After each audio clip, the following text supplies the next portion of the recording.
You're listening to Puma Podcast. There are loads of cat memes right now on TikTok, Reels, or YouTube Shorts. Whatever social media platform you're on, you're bound to come across at least one green screen edit of a cat.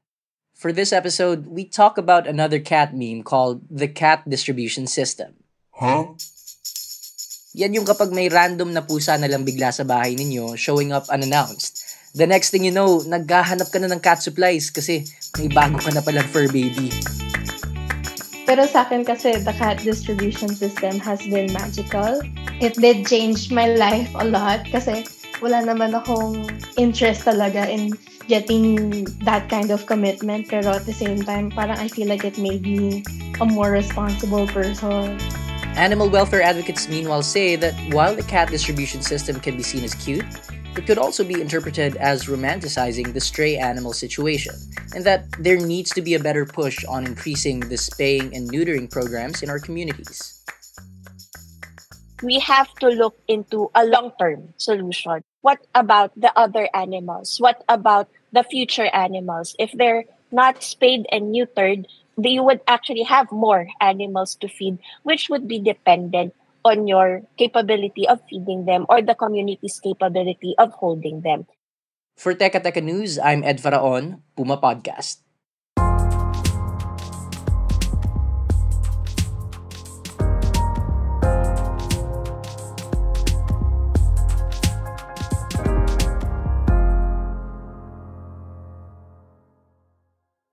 According to knowyourmeme.com, the cat distribution system is a phrase that originated from TikTok to describe, quote, the common occurrence of cats entering people's homes unannounced and inadvertently getting adopted. To understand just how easily our feline friends can walk into our lives, hear how the cat distribution system turned Ansel Lara into a cat lover in the middle of the COVID-19 pandemic.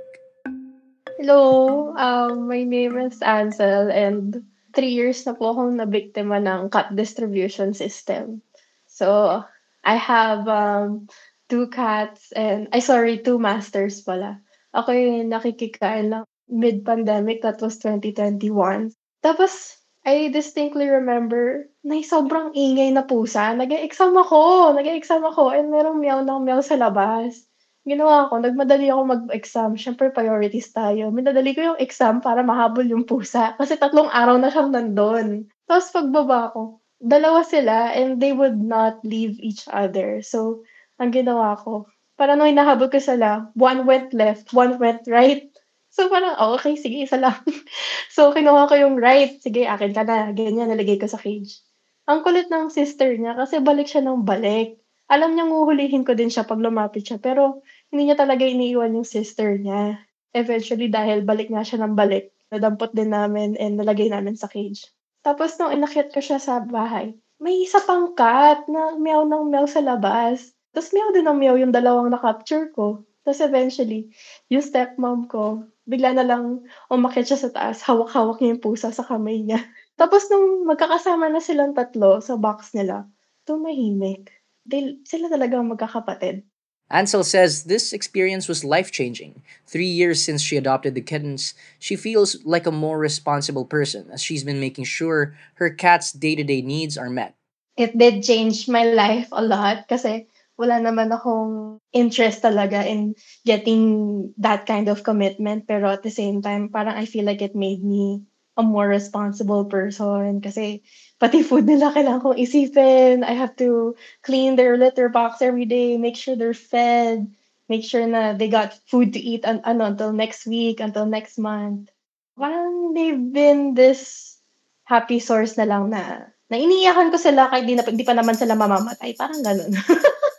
But before you decide on adopting the stray cat in your neighborhood, Ansel says you'd have to be ready to answer questions like, do you want to feed them wet food? Do you want to feed them dry food? Are you gonna give vitamins? And then at some point, you have to let the vet check that out. Kasi, parang ni mo alam, mamaya magkaroon ka ng ringworm. Magkakahawaan kayong dalawa.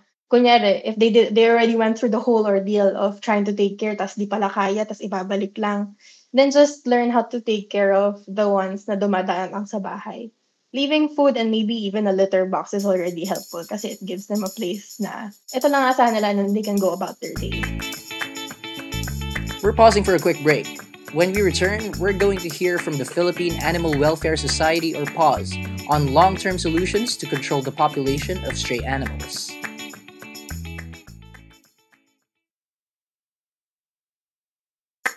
If you just feed and feed, dadami talaga siya. Cats go into heat 3 to 4 times a year as compared to dogs na 2 times a year lang. So they propagate more, kaya exponential din yung growth ng stray cats natin.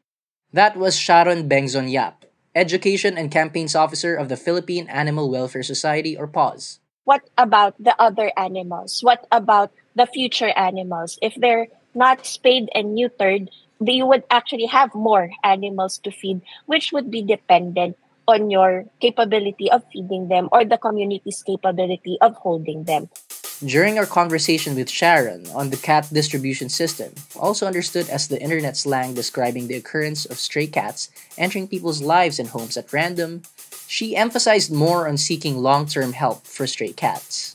She says that even if one wouldn't be willing to adopt them and instead just opt to keep feeding them outside, this new dependence on humans isn't necessarily a good thing for stray cats. Stray cats should be feral. They should not be approaching people. But if they see people taking good care of them, nilalambing sila, hinahawak-hawakan sila, they associate people, regardless of who it is, they would associate it to lambing, giving them love, giving them food. Now, what happens if they approach the wrong people? Kasi nawala na yung instinct nila to survive on their own, to hunt on their own. They become dependent to people. If you don't have them spayed and neutered, you just feed them. In the long run, even you as a feeder, no matter how compassionate you are, you'll be getting fatigue also of taking care of them, and of course your budget. And then people around you will be noticing that there are more cats, there are increasing stray cats in your community. And usually, kayo yung sisisihin because you are the feeder. PAWS also gives us an insight on how stray animals become victims of animal cruelty. If they're already accustomed to people, they might approach the wrong person. And this is where cruelty comes in. So yun yung lagi namin sinasabi, if you don't have the intention of taking in the cats or any stray animal into your home, it's okay to feed them. But wag nyo na silang paamuin sa tao. It would be okay na you sometimes see cats or dogs that they would follow you, but they are still weary to approach you or to be touched by you. That's the best idea. So you can just give them food and then watch from afar. Kasi they're safer that way based on the cruelty cases that PAWS has filed. The animals that are usually victims of cruelty from other people, basically stray animals ang nagiging victim, they're the ones who are very trustful to humans already.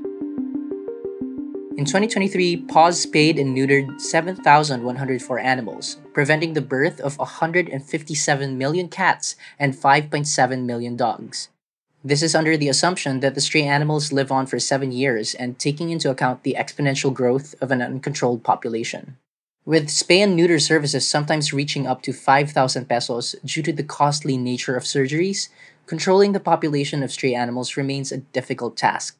This is why PAWS continues to reach out to government institutions to ensure communities have access to spay and neuter programs. You have to take into consideration that even if we offer it at a lower price of around 700 to 1,500, for people, middle income or lower income people who mostly have pets, this would take a lot from their budget. It may be a week of their groceries. So offering this for free would also help the community. And in turn, the local government unit can give incentives to these vet clinics, similar to how the other programs that they have are incentivizing spay and neutering in the community.